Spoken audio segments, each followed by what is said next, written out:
కృష్ణకుమారి గారు నమస్తే అండి. నమస్తే అండి. మేడం, మనది తీర ప్రాంతం. ఈ తుఫాన్లు ఇవి ఉమ్, వచ్చేటప్పుడు ప్రమాద హెచ్చరికలను పెడుతూ ఉంటారు. మొదటి ప్రమాద మొదటి ప్రమాద హెచ్చరిక, హెచ్చరిక. రెండోది, మూడోది ఇలాగ.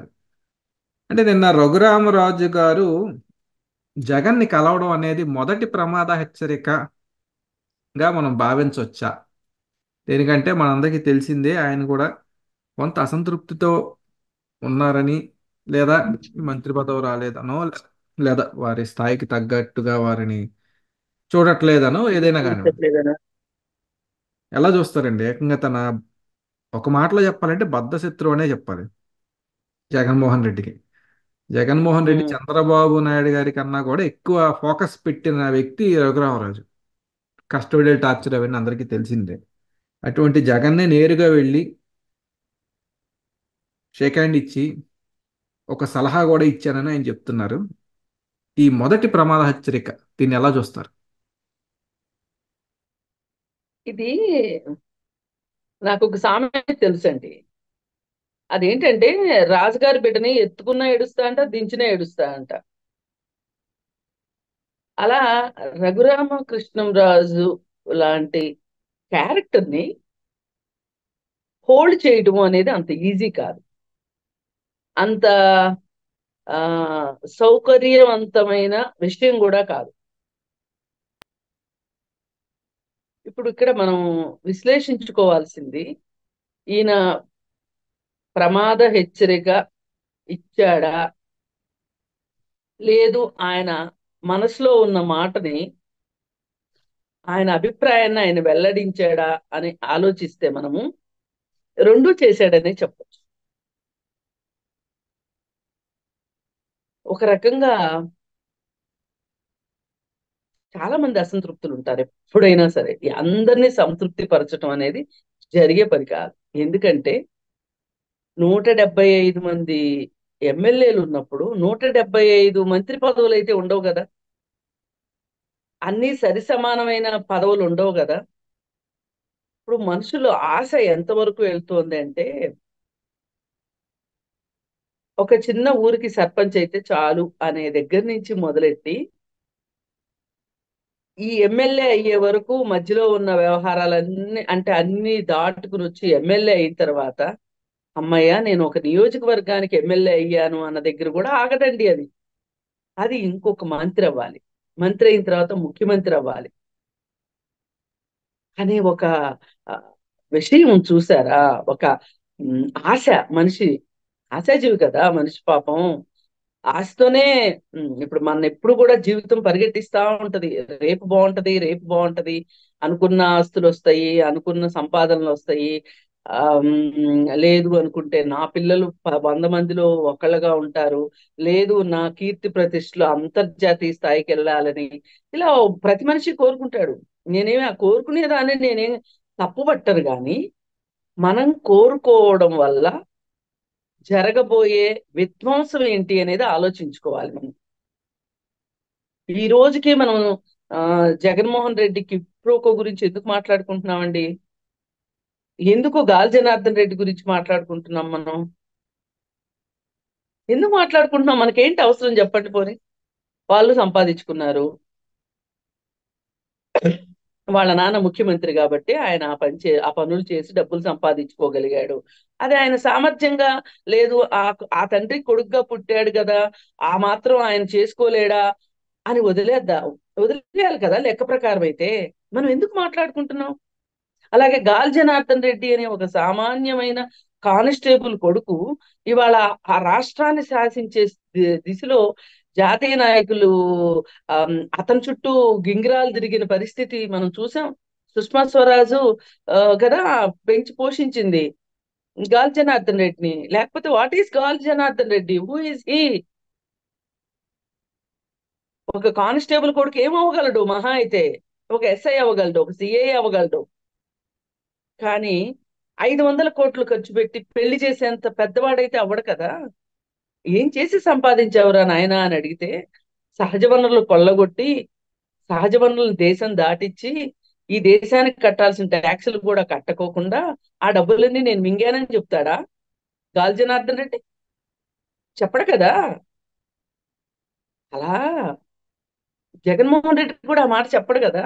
వాళ్ళు చెప్పరు కాబట్టి మనం మాట్లాడుతున్నాం.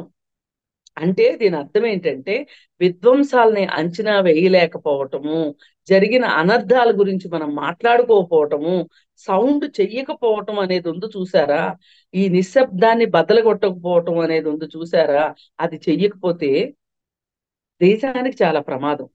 అలాగే ఒక్కొక్కసారి మాట్లాడాలి, ఒక్కొక్కసారి మాట్లాడకుండా ఉండాలి. మాట్లాడటం ఎంత అవసరమో ఒక్కొక్కసారి మాట్లాడుకోకుండా ఉండటం, మన సొంత ప్రయోజనాల్ని ఆ బహిర్గతం చేసి చిన్నపిల్లల్లాగా అలక్కుండా ఉండటం కూడా కావాలి రాజకీయ నాయకులకి. ఇప్పుడు రాజకీయ నాయకుల యొక్క ఆ అహంభావము, అహంకారము, మేధావుల మౌనము దేశానికి చేటు అని చెప్పేది ఇందుకే. ఏంటి మీకు ఈ అహంకారం? ఇప్పుడు మీరు మంత్రి అవ్వకపోతే ఏమవుతుంది, లేకపోతే ఇంకోటి అవ్వకపోతే ఏమవుతుంది? ఎందుకు నేను అవ్వాలి అనే ఒక కాంక్ష దేనికి, దేన్ని సూచిస్తుంది ఇది? ఇప్పుడు ఈ దేశం ముందా, ఈ రాష్ట్రం ముందా, నేను ముందా అనే ఒక మీమాంస వచ్చినప్పుడు ఎవరైతే ఒక పౌరుడైనా సరే, ఒక రాజకీయ నాయకుడైనా సరే, ఒక వ్యాపారస్తుడైనా దేశమే ముందు తర్వాతే నేను అనే వాళ్ళే సరైన దేశ పౌరులు అనిపించుకుంటారు. గట్టిగానే ప్రశ్నించదలుచుకున్నా. ఎంత అయితే మట్టుకు 4 సంవత్సరాల క్రితము మీరు మాట్లాడింది ఏంటి? అతను 3 రాజధానులు అని మొదలెట్టినప్పుడు మీరు ఎంత తిరుగుబాటు బావుట ఎగరేశారు? ఆ రైతులకి అండగా మీరు ఎంత ఉన్నారు? అంతటి స్నేహితుడిని కూడా మీరు అసలు మీకు వాళ్ళకి హద్దులు సరిహద్దులు లేనంత స్నేహము వ్యామోహము ఉన్నాయి కదా. అయినా కానీ మీరు ఆమ్, వాటిని అన్నిటినీ పక్కన పెట్టేసేసి మీరు రాజధాని రైతుల కోసం నిలబడ్డప్పుడు కూడా ఇప్పుడు మిమ్మల్ని శంకించాల్సి వస్తుంది. ఆ రోజు మీ వ్యక్తిగత కారణాలు కావచ్చు, వ్యక్తిగతమైన ఇబ్బందులు గానినే మిమ్మల్ని ఆ సందర్భంగా మీరు బయటపడ్డారా అని అనిపించేలాగా అనిపిస్తుంది నాకు. ఆయన బాధపడితే పడొచ్చు.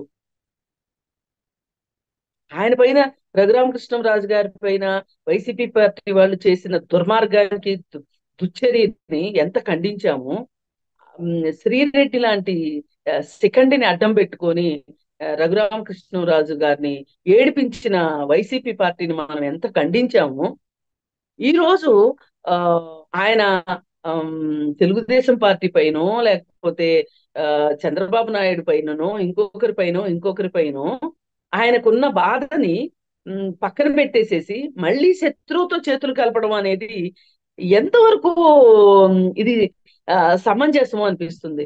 ఇవాళ ఈ రాష్ట్రం ఉన్న పరిస్థితుల్లో ఎవరికి ఏ పోస్ట్ వచ్చినా రాకపోయినా, ఎవరు ఏ అధికార పదవులను అలంకరించినా అలంకరించకపోయినా, కానీ అందరూ ఇవాళ ఈ రాష్ట్రం కోసం నిలబడాల్సిన పరిస్థితిలో, ఇవాళ దైన్యమైన పరిస్థితిలో ఆంధ్రప్రదేశ్ ఉంది. ఈ పరిస్థితుల్లో మన వ్యక్తిగత కారణాలు కావచ్చు, వ్యక్తిగతమైన ఆ ఒక రకంగా ఆ అసంతృప్తి కావచ్చు, అది ఏ పార్టీదండి? జనాల అవసరాల ముందు, రాష్ట్రం అవసరాల ముందు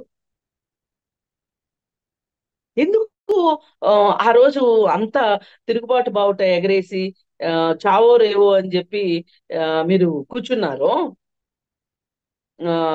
రచ్చబండ పెట్టి నిజంగా ఎవరో చేయనంత చేశారు. హ్యాట్స్ ఆఫ్ అండి రఘురామకృష్ణరాజు గారికి. కానీ మరి ఈ రోజు ఏమైపోయింది అది? మీరు అనుకున్న సాధించారు కదా ఏ మాటకు ఆ మాట. చంద్రబాబు నాయుడు కంటే కూడా మీరు ముందు నిద్ర లేచారు. నిజంగా మీ ఇంట్లో కూడా ముందు కూసింది. మరి వాళ్ళ ఏంటి ఏమైంది మీకు? ఒక మంత్రి పదవి వస్తే ఎంతండి రాజుగారికి, రాకపోతే ఎంతండి రఘురామకృష్ణరాజు గారికి? ఏమవుతుందండి అసలు మంత్రి పదవి? ఇప్పుడు ఈ మంత్రులైన వాళ్ళందరూ ఏం ఓడబొడుస్తున్నారు చెప్పండి?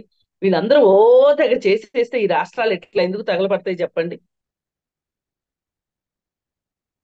ఓ పక్కన విజయసాయి రెడ్డి అండ్ కో చేసిన స్కామ్ గురించి, వాళ్ళు చేసిన అవినీతి దందా గురించి, దాన్ని వాళ్ళు కప్పెట్టుకుంటానికి ఎన్ని రంగులు ప్రపంచం మీదకి వదులుతున్నారు, ఎన్ని కథనాలు వదులుతున్నారో మనం చూస్తున్నాం కదా. అంటే వాళ్ళు ఎంత జాగ్రత్తగా ప్లే చేస్తున్నారు చూడండి రాజకీయాల్ని. మ్, ఆ, ఒడిసి పట్టుకుంటున్నారు చూడండి వాళ్ళ స్కాములు బయటికి రాకుండా. ఇవాళ ఒక్కొక్క ఆ, మంత్రిత్వ శాఖలోను ఒక మంత్రి ఇంకొక మ్, అవినీతిని వెలికి తీసే మంత్రిని పెట్టాల్సినంత అవినీతి చేసి చచ్చారు వాళ్ళు. ఇలాంటి సందర్భంలో, ఈ క్లిష్ట పరిస్థితుల్లో మీరు తిరుగుబాటు బావుట ఎగరేయటం ఏంటి? అసలు మీరు మళ్ళీ వెళ్ళి జగన్ కలవటం ఏంటి అసలు?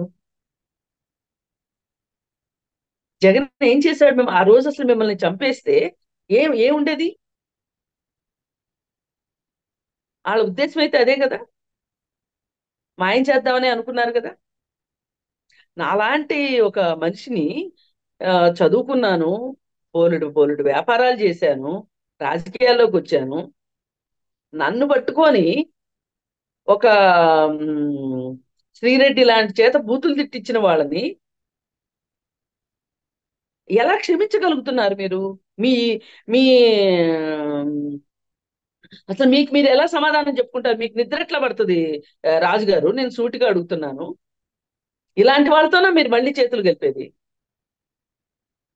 అసలు నన్ను అడిగితే మంత్రి పదవా లేకపోయినా నేనే మంత్రిని, నేనే రాజు, నేనే మంత్రిని అనగలిగినంత శక్తి సామర్థ్యం ఉంది మీ దగ్గర.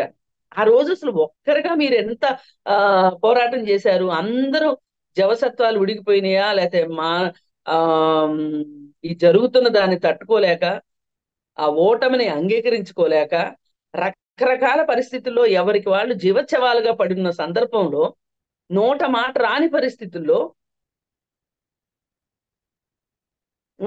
ఉన్న సందర్భంలో మీరు ఆ రోజు ఆంధ్రప్రదేశ్ జెండాని తలకెత్తుకున్నారే, అదే ఆ రోజు మీరు చేసిన పని రాజుగారు మామూలు విషయం కాదు.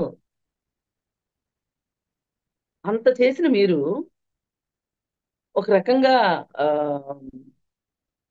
మొ- మొదటి టార్చ్ బేరర్ మీరు. జగన్మోహన్ రెడ్డి దుష్ట పరిపాలన గురించి మొదటిగా ఎలుగెత్తి చాటింది మీరు. అలాంటి మీరు ఈరోజు ఆంధ్రప్రదేశ్కి కావచ్చు, ఆంధ్రప్రదేశ్ రాజకీయాలకు కావచ్చు, ప్రజలకు కావచ్చు, ఒక సువర్ణ అవకాశం లభించింది. ఈ సువర్ణ అవకాశంలో వాళ్ళు కాస్త ఊపిరి పీల్చుకునే, ఎలక్షన్ రిజల్ట్ రోజు అయితే మాయిష్మతి ఊపిరి పీల్చుకో అన్న పరిస్థితిలో ఆంధ్రప్రదేశ్ ఉన్నది అంటే, మళ్ళీ మీరు ఇవాళ చంద్రబాబు నాయుడు గారి మీద కోపం, లేకపోతే నా ముందు నుంచోడానికి కూర్చోడానికి పనికిరాని వాళ్ళు మంత్రులు అయిపోయారను మీరు ఆలోచించడం చాలా తప్పు. అసలు నా స్థాయికి ఈ మంత్రి పదవి ఏంటి అనే ఆ, రకంగా మీరు ఆలోచించి చూడండి, మీరు అద్భుతాలు చేయగలుగుతారు. మంత్రి అయితేనే, లేకపోతే ఇంకోటి అయితేనే ప్రజలకు ఏమైనా చేయగలరా? మాలాంటి వాళ్ళు అందరం మేమేమైనా ఆలోచిస్తున్నామా అసలు? మొత్తం ఈ ఈ ఈ ఈ అతని కోటని బద్దలు కొట్టడానికి ఒక చిన్న ఇసుక రేణువులు అని మేము ఫీల్ అవుతున్నాం. ఎక్కడో ఒక చోట ఒక చిన్న బొరియ పడింది ఆ కోటకి, మీరే పెట్టారు. దాన్ని ముందుకు తీసుకెళ్ళగలిగాం కదా మాలాంటి వాళ్ళందరం. నేను ఒక్కదాన్నే కాదు, చాలా మంది ఎంతంత గొంతులు చించుకుని మాట్లాడారండి. వాళ్ళ ఆవేశం కావచ్చు, వాళ్ళ బాధ కావచ్చు, వాళ్ళ ఆక్రోశం కావచ్చు, ఎన్నెన్ని గంటలు వృధా చేసుకున్నారు ఆ దుష్ట పరిపాలనని దించడానికి. కానీ ఈ అందరికీ మొదటి ఆ, అడుగు మీదే. గజ గజ గజ గజ వణికిపోయారండి. ప్రభుత్వం మళ్ళీ ఆ, మళ్ళీ జగన్మోహన్ రెడ్డి వస్తే ఈ రాష్ట్రం ఏమైపోతుందా అని ఇంతటి సువర్ణ అవకాశాన్ని పోగొట్టుకుంటే గనక చరిత్ర మనని క్షమించదు. ఈ సందర్భంలో మాట్లాడగలిగిన వాళ్ళందరూ మాట్లాడాలి, చేయవలసిన వాళ్ళందరూ చెయ్యాలి. గత సంవత్సర కాలంగా మీరు 4 సంవత్సరాల క్రితం మొదలెట్టింది గత సంవత్సర కాలంగా ఛానల్స్ కావచ్చు, వాళ్ళు కావచ్చు, వీళ్ళు కావచ్చు, వ్యక్తులుగా కావచ్చు, మాట్లాడారు అందరూ. మాట్లాడి దీన్ని ముందుకు తీసుకెళ్లారు. చావో రేవో అన్నట్టు పోరాడారు ఒక రకంగా.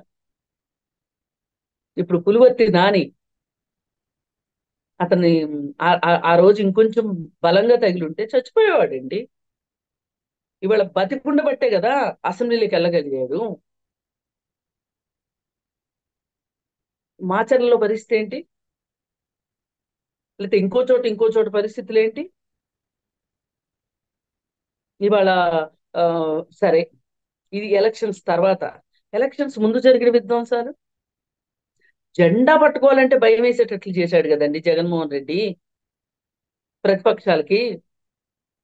అలాంటి పరిస్థితి నుంచి ఈ రోజున ఆ ఇంత గెలుపుని తెచ్చుకొని, ఇంత ధైర్యంగా, ఇంత స్థైర్యంగా ఆంధ్రప్రదేశ్కి మంచి రోజులు వస్తాయి అని ఆలోచిస్తున్న ఈ సందర్భంలో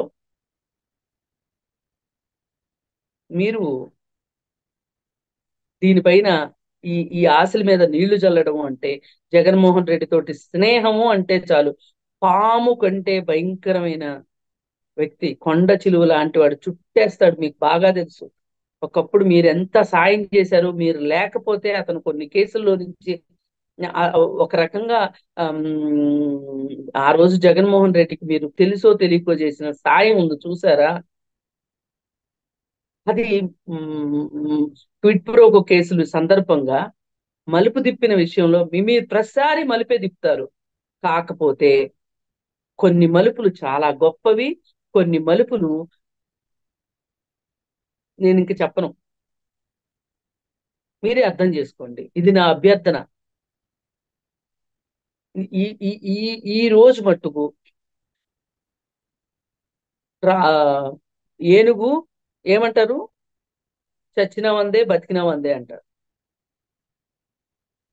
ఇంక ఇంకా ఆ, ఎవరికి ఉపమానం పెట్టరు. అలాగే రాజుగారు కూడా నా దృష్టిలో అంతే. ఆయన ఆయన అసలు ఎమ్మెల్యే కాకపోయినా ఆ, ఆయన ఎంత చేశాడండి, ఈ మాటకు ఆ మాట. కాకపోతే చిన్న చిన్న ఉక్రోషాలు, చిన్న చిన్న అలకలు, ఒక రకంగా చెప్పాలంటే ఒక చిన్నపిల్లాడి మనస్తత్వం ఉంది. చిన్నపిల్లలు అంతే కదా, దేనికి భయపడరు, ఏం చేయాలనుకుంటే అది చేస్తారు.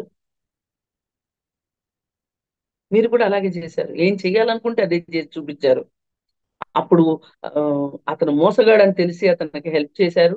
వాళ్ళ నాన్నకి మీకు ఉన్న స్నేహంతో, కేవీపీ రామచంద్రరావు బంధుత్వంతో మీరు ఆ రోజు చేశారు. సరే, లోతులు తెలియక చేశారేమో, అయిపోయింది. తర్వాత ఆ పార్టీలో ఉన్నారు, అతనికి సపోర్ట్ ఇచ్చారు, అతను ముఖ్యమంత్రి అయ్యేలాగా మీరు హెల్ప్ చేశారు. కానీ మీరు వెంటనే తిరుగుబాటు బావుట ఎగరేశారు. తిరుగుబాటు బావుట ఎగరేసిన దానివల్ల ఒక రకంగా మీరు మార్గదర్శకులుగా ఉన్నారు. దాన్ని ఇప్పుడు మళ్ళీ అయితే ఈ పరిస్థితుల్లో మీరు ఇప్పుడు మీ ముందున్న తక్షణ కర్తవ్యం ఈ రాష్ట్రం కోసం ఉండండి. మీరే కదా ముందడుగేశారు, దాన్ని ఎందుకు కొనసాగించరు మీరు ఈ రాష్ట్రం కోసం? మీరు ఆ చూడని ఉన్నత శిఖరాలా చెప్పండి? మీ చదువులు కావచ్చు, మీ వ్యాపారాలు కావచ్చు, మీ వ్యాపార సామ్రాజ్యాలు కావచ్చు, ఎన్ని చూశారు?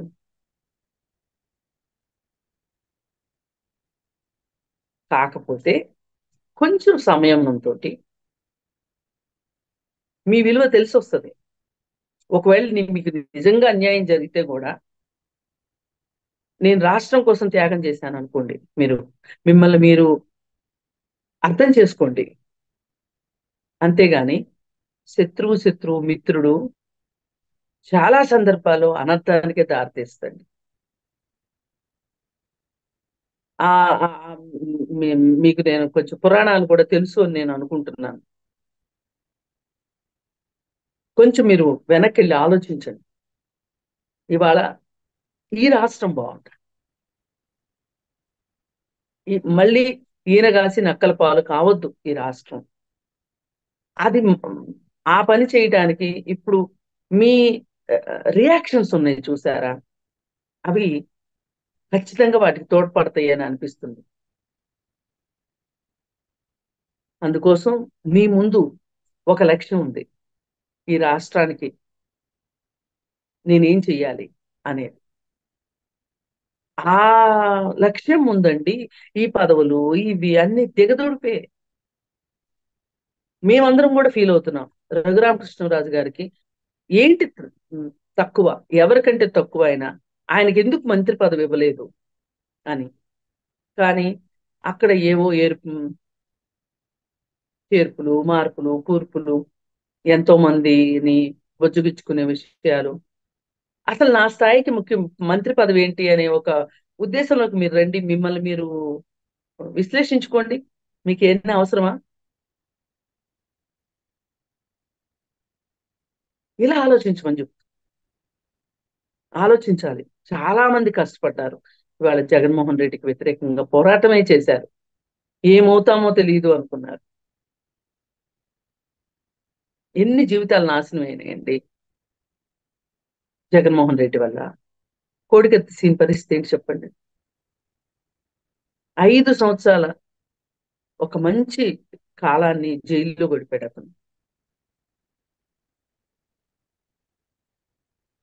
ఇలా ఆ జగన్మోహన్ రెడ్డి కావచ్చు, జగన్మోహన్ రెడ్డి పాలనలో కావచ్చు, ఉమ్, ఎంతమంది నష్టపోయారో తెలియదు. సహజ వనరులు ఎట్లా ఇదైపోయినాయో తెలియదు. అందుకోసం ఏంటంటే ఇలాంటి వాళ్ళని కట్టడి చేయాలి అంటే మీలాంటి నోరు గల వాళ్ళు ఉండాలి.